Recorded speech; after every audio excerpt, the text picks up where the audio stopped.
नमस्कार साथियों, आज हम आपके सामने एक बहुत ही महत्वपूर्ण जानकारी लेकर उपस्थित हुए हैं। यह जानकारी है उन लोगों के लिए जो कि नया वेयरहाउस कंस्ट्रक्शन करना चाहते हैं या अपने पुराने बने हुए वेयरहाउस में उसकी क्षमता बढ़ाना चाहते हैं। इन दोनों ही प्रकार के केसेस में सरकार ने आपके लिए सब्सिडी के नॉर्म्स में परिवर्तन किए हैं, जिसके बारे में आज हम यहाँ पर चर्चा करने वाले हैं। इस बारे में पूरी जानकारी के लिए हमारे साथ अंत तक बने रहिए। साथियों, जैसा कि आप जानते हैं, वेयरहाउस बनाने पर भारत सरकार द्वारा सब्सिडी प्रदान की जाती है और सब्सिडी प्रदान करने के लिए भारत सरकार के जो नियम हैं, जो नॉर्म्स हैं, वह बहुत पुराने हो चुके थे। इसको देखते हुए कई व्यापारिक एसोसिएशंस, एग्रीप्रेन्योर्स, एंटरप्रेन्योर्स की तरफ से सरकार से ये लगातार मांग की जा रही थी कि आप इसके नॉर्म्स में परिवर्तन कीजिए, इन्हें आज के हिसाब से तर्कसंगत बनाइए। तो आप लोगों के लिए एक बड़ी न्यूज़ है। वो न्यूज़ ये है कि सरकार ने वेयरहाउस लगाने के लिए कॉस्ट में परिवर्तन कर दिया है। तो साथियों, जैसा कि आप जानते हैं और जो हमारे साथ नए जुड़े हैं उनकी जानकारी के लिए हम एक बार पुनः रिपीट करना चाहते हैं कि नगर निगम क्षेत्र से बाहर जो भी व्यक्ति वेयरहाउस का निर्माण करता है, वेयरहाउस कंस्ट्रक्शन करता है, तो ऐसे व्यक्ति को 5,000 मीट्रिक टन तक का वेयरहाउस बनाने पर सरकार की ओर से अनुदान प्रदान किया जाता है, यानी सब्सिडी प्रदान की जाती है।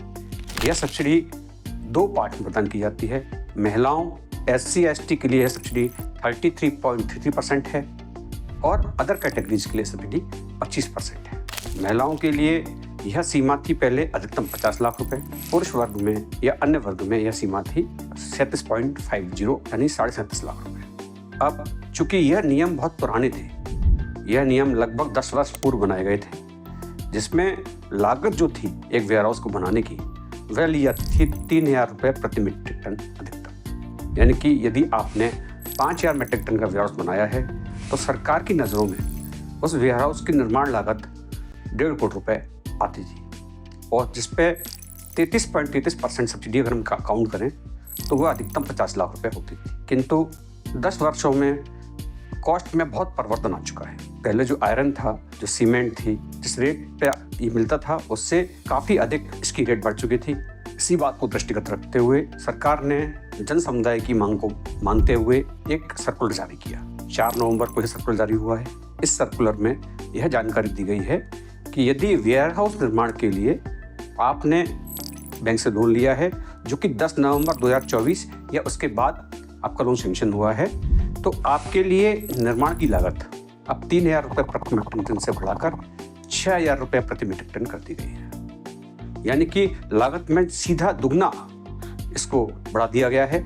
यानी कि यदि आप 5,000 मीट्रिक टन का वेयरहाउस बना रहे हैं तो अब आपकी लागत 1.5 करोड़ रुपए न होकर 3 करोड़ रुपए सरकार की नज़रों में आंकी जाएगी। यह राशि अधिकतम है।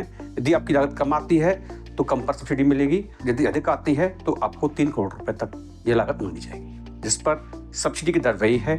महिलाओं SC/ST के लिए 33%, जो कि पहले 50 लाख सब्सिडी थी, बढ़कर हो जाएगी अपनी 1 करोड़ रुपए, और पुरुष वर्ग के लिए हो जाएगी बढ़कर ये 75 लाख रुपीज़। तो बहुत बड़ा अंतर है। सब्सिडी बिल्कुल जस्ट डबल हो चुकी है। आप लोग इसका लाभ ले सकते हैं। जो भी लोग वेयरहाउस बनाने में इंटरेस्टेड हैं उनके लिए गुड न्यूज़ है। और साथ में आप सरकार से ब्याज अनुदान भी ले सकते हैं। 2 करोड़ रुपए तक के लोन पर 3% का ब्याज अनुदान भी आपको सरकार दे रही है।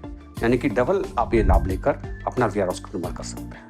तो मैं आपसे अनुरोध करूंगा कि यदि आपका वेयरहाउस बनाने का प्लान है तो ये बहुत अच्छा समय है। आप जरूर इस योजना का लाभ उठाइए और अधिक जानकारी के लिए आप हमें कमेंट बॉक्स में कमेंट लिखकर पूछ सकते हैं। जय हिंद, धन्यवाद।